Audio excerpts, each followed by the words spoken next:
Merci de nous rejoindre sur les antennes de la RTS 2. Mesdames et messieurs, bonjour et bienvenue dans ce rendez-vous d'actualité Midi Mag. Tout de suite, le sommaire.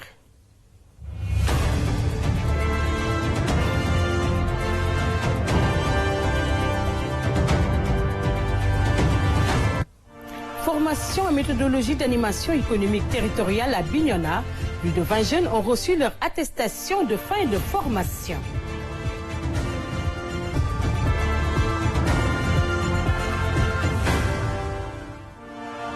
Restauration de l'écosystème mangrove en Casamance, les travaux de bitumage de la boucle de Blouf ont impacté la mangrove, une dégradation qui a permis aux autorités de cette localité de lancer les travaux de cette restauration.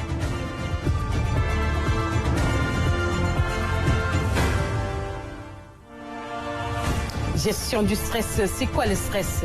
Comment faire pour gérer le stress et comment l'éviter? Nous y reviendrons avec notre invité du jour, coach Ousseynou Mbaye.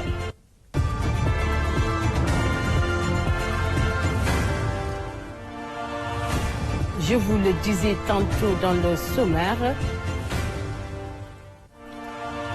opération de coup de poing de la Légion de la gendarmerie dans les régions de Kédougou et de Tambacounda.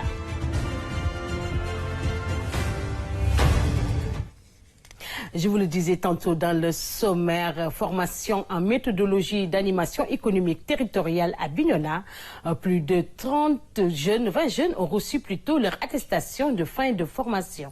Cette session de formation très importante va permettre à ces jeunes d'entreprendre dans leur localité. Reportage Abdelaziz Ban. Ils sont 20 jeunes de la commune de Bignona à recevoir leur attestation de fin de formation en méthodologie d'animation économique territoriale. Une formation qui permettra à ces jeunes d'entreprendre dans leur terroir.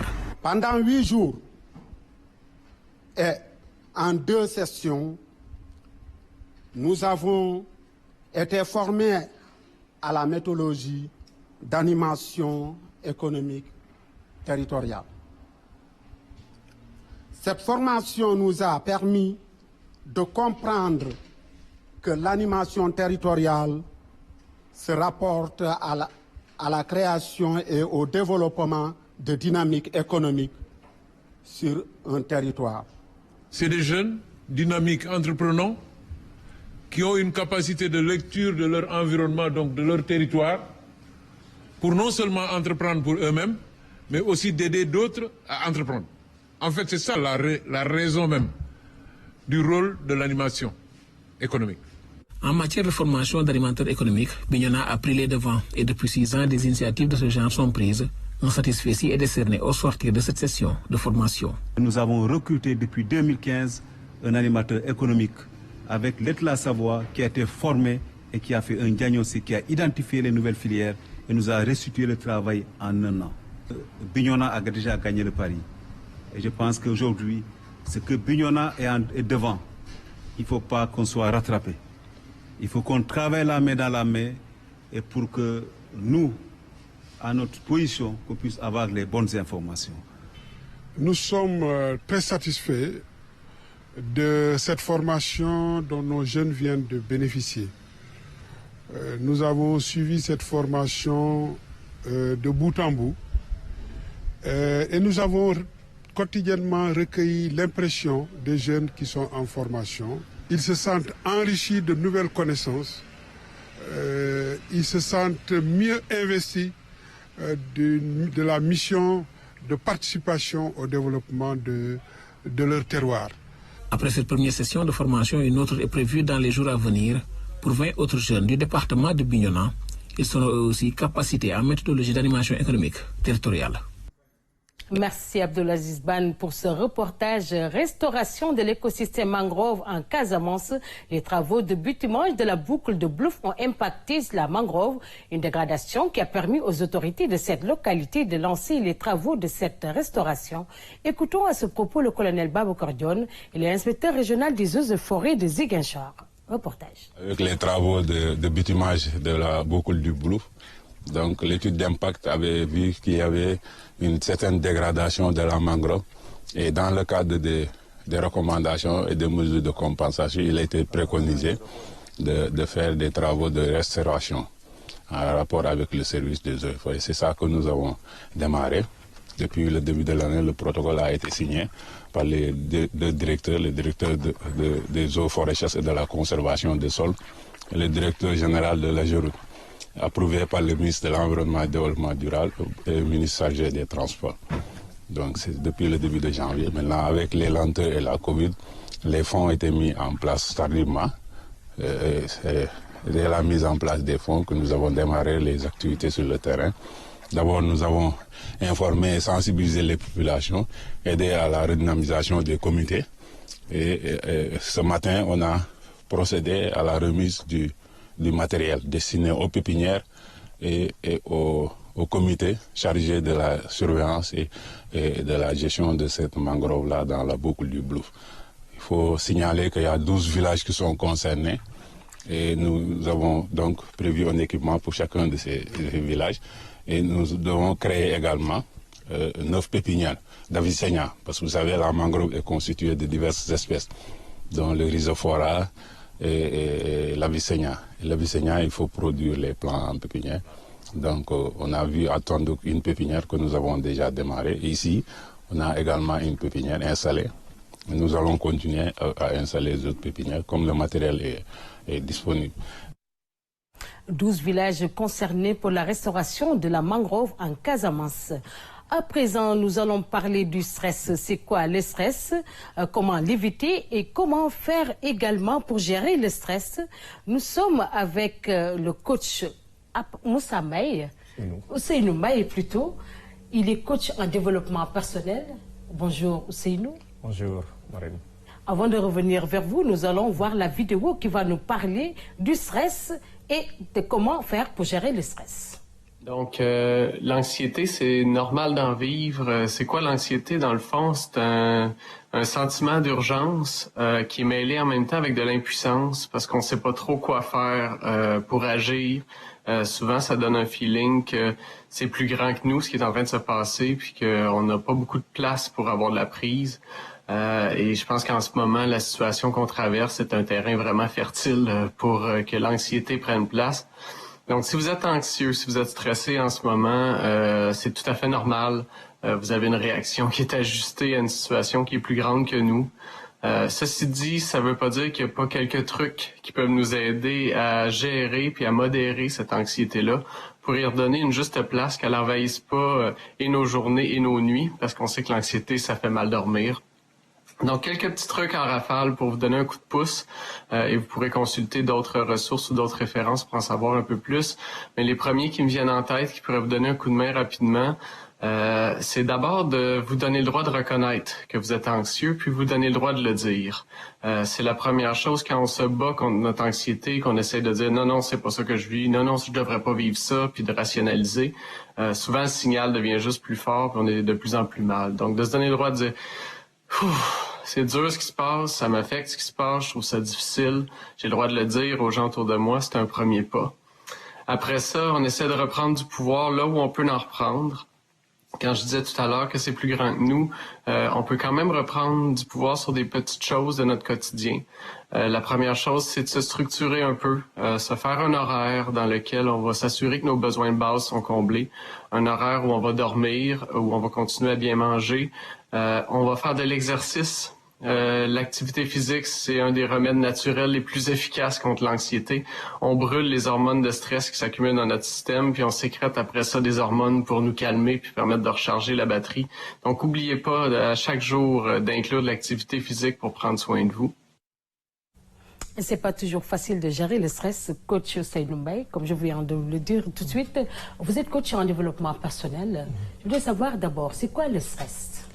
Alors, si vous le permettez, avant de répondre à cette question, je voudrais témoigner ma sympathie et ma rude empathie à l'égard des populations qui vivent actuellement dans les eaux. Cela dit, quand on parle de stress, ce n'est rien d'autre qu'un sentiment ou un ensemble de réactions physiques et physiologiques de l'organisme face à une situation particulière. Donc, c'est un sentiment ou quelque chose qui est tout à fait naturel, comme l'a dit le psychologue. Il nous arrive tous d'être stressés, parce qu'il y a des facteurs qui occasionnent ce stress-là. En général, quels sont ces facteurs? Alors, il y a plusieurs facteurs. Avant d'en venir aux facteurs, je voudrais faire une précision. Il y a un stress qui est positif, il y a un stress qui est négatif. Le stress qui est positif, c'est ce stress qui te permet d'aller de l'avant. Tu fais face à un problème, au lieu que ça soit un blocage, en réalité, il y a une énergie qui te booste, qui te pousse de l'avant. Le stress négatif, en réalité, c'est ce stress qui te met à terre. Et si tu ne fais pas attention, si ça devient, c'est-à-dire un stress qui dure, là, ça devient pathologique et il va falloir peut-être faire appel à un psychiatre ou un psychologue. Par rapport aux facteurs, nous qui sommes en Afrique, nous savons que nous sommes dans une société où il y a pas mal de responsabilités qui sont assignées aux hommes et aux femmes. D'abord, au niveau familial, quand tu vis dans une famille et que tu as des responsabilités à assumer et que tu n'as pas les moyens pour assumer ces responsabilités, ça peut devenir une source de stress. Il y a la famille à nourrir, etc., etc. Il y a pas mal de charges qu'il faut prendre en compte. Donc ça, c'est un. Deuxième élément, nous tous, nous voulons réussir.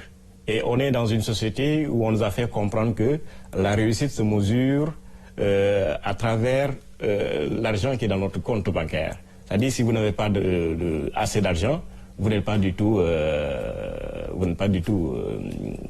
heureux en tant que tel.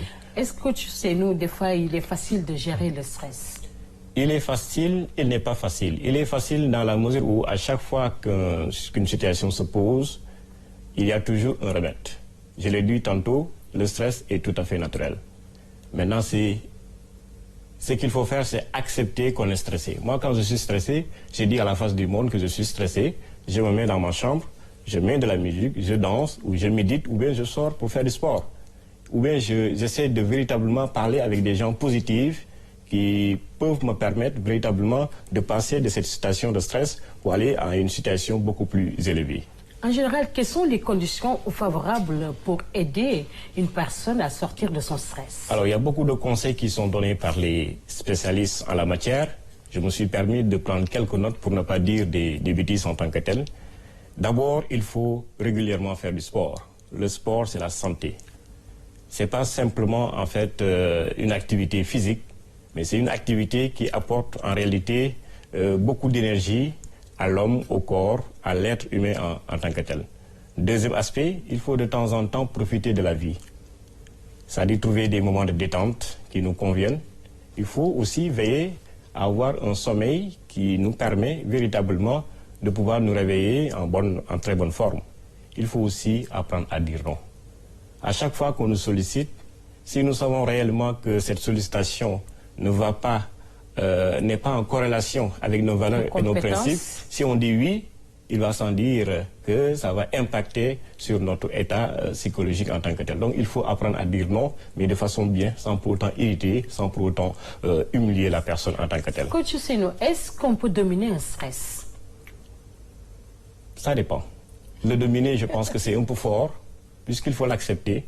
Maintenant, comme je l'ai dit, il y a des personnes qui sont arrivés à comprendre réellement comment en fait, le corps humain est composé, comment l'être humain en réalité fonctionne en tant que tel. Comment nous réfléchissons, pourquoi on est heureux, pourquoi on est malheureux. Il y a des gens qui sont parvenus à comprendre cela, à gérer leurs émotions, à gérer également les émotions des autres. Donc maintenant, du moment qu'on sait comment l'être humain fonctionne, donc à chaque fois qu'on fait face aux vagues de l'existence, aux tempêtes, on a la capacité, on a ce recul pour pouvoir véritablement faire face à ce stress-là. Donc c'est un état mental et il faut que l'individu d'abord connaisse véritablement tous ces éléments-là. Maintenant, si on s'ignore, si on ne sait pas qui nous sommes, il va sans dire qu'à chaque fois qu'un problème se pose, on va tomber dans une dépression ou bien dans un burn-out. S'il s'agit de gens qui travaillent dans des entreprises, c'est parce que tout simplement on ne se connaît pas. Et je disais, quand on discutait tantôt, que, par exemple, si on prend l'exemple des croyants, je prends l'exemple des musulmans, ils ont l'habitude de dire Bismillah, Alhamdulillah. Moi, je pense qu'il n'y a pas un mot plus puissant que ce terme-là. Quand tu dis Alhamdulillah, ça te pénètre de partout. En quelque sorte... Et ça intègre un tout petit peu l'attitude mentale positive. Voilà, c'est ça. Quel est l'apport de l'attitude mentale positive dans la gestion du stress? Alors, c'est très important, puisque toutes nos expériences sont le fruit de nos pensées et de nos sentiments. Je me sens heureux, je m'aime, je m'estime parce que tout simplement, je sais que quand je suis négatif, je ne peux pas du tout véritablement donner le meilleur de moi-même. Donc pour que je puisse être performant, pour que je puisse vivre en harmonie avec moi-même, avec mes valeurs, pour que je puisse être en accord avec mes principes en tant que tel, je dois développer cette attitude mentale positive. Au cas contraire, je serai là à me plaindre, je serai là à dire que le monde n'est pas assez généreux avec moi, l'entourage, la famille. Donc, je passe tout mon temps à mettre le curseur sur des problèmes, à n'en plus finir. Alors, est-ce qu'on peut dire qu'il est important de développer l'attitude mentale positive pour gérer le stress? C'est très important. Mais au-delà de cette attitude mentale positive, pour moi, c'est une question d'entraînement. C'est-à-dire, il faut s'exercer. Dieu aime la constance. Il faut respecter, par exemple, l'heure de sommeil, avoir une bonne hygiène alimentaire, savoir ce que l'on mange, ce que l'on ne mange pas, savoir s'entourer de gens positifs, savoir également ce qu'on écoute, ce qu'on n'écoute pas, ce qu'on regarde, ce qu'on ne regarde pas. Aujourd'hui, avec les technologies de l'information, de la communication, j'avais oublié d'en parler, les gens sont beaucoup plus stressés. Parce qu'on passe notre temps à regarder la vie des autres, on passe notre temps à piocher par-ci et par-là, à espionner les autres, alors que tout ça, en réalité, ce sont des facteurs qui provoquent en réalité ce sentiment de stress. Je vous remercie, coach Ousseynou Mbaye. Je rappelle que nous étions en entretien avec coach Ousseynou Mbaye, il est coach en développement personnel et nous parlions du stress, comment gérer le stress et comment l'éviter. Autre aspect de l'actualité, plus de 1300 personnes interpellées, 30 véhicules, 155 motos immobilisées, de la drogue et des faux médicaments saisis. C'est le bilan de l'opération coup de poing de la Légion Est de la gendarmerie dans les régions de Kédougou et de Tambacounda. Reportage Tidiane Sissé. C'est la grande nouveauté de ces opérations de sécurisation de la gendarmerie cette année à la frontière sénégalo-malienne. Des chiens renifleurs associés aux opérations sur le terrain. Nous avons reçu en renfort 4 équipes cynophiles pour la recherche et la détection de matières de produits stupéfiants et de matières explosives ou bien des explosifs. Donc nous avons beaucoup de circulation de personnes et de biens, donc il est important d'associer ce type d'unité qui dispose vraiment de capacités supplémentaires pour nous aider dans la recherche de drogue. Avec ces chiens, le travail est beaucoup plus facile pour détecter les caches. Ce n'est pas évident pour les militaires de trouver des fois certaines caches de drogue, mais avec les chiens, le travail est beaucoup plus facile, aussi bien dans les véhicules, dans les motos, aussi bien dans les habitats traditionnels, notamment dans les sites d'orpaillage. De plus, l'action des chiens en l'absence de la technologie vient un peu en tout cas, augmenter le potentiel opérationnel du groupe d'action rapide de surveillance et d'intervention dans l'exécution de ces missions qui sont la lutte antiterroriste. L'intervention de ces groupes cynophiles venus de Dakar a donné des résultats, car elle a permis de saisir plusieurs kilos de chanvre indien. Nous avons saisi de la drogue, 19 kilos de chanvre indien, 10 kg de cyanure. Nous avons également saisi 140 planches de bois de veine. Et concernant la lutte contre l'insécurité routière, nous avons quand même perçu près de 13 636 000 francs d'amende forfaitaire. Pour ne laisser aucune chance aux malfrats dans la région, la gendarmerie est déterminée à pérenniser de telles opérations dans tout le Sénégal oriental. Rappelons que ce n'est pas la première opération de la gendarmerie dans la zone, mais cette année, elle a reçu des renforts de taille des équipes de Sinogroup venues de Dakar. Voilà qui met fin à ce rendez-vous d'actualité Midi Mac. Nous vous remercions et vous donnons rendez-vous demain à la même heure, Inch'Allah.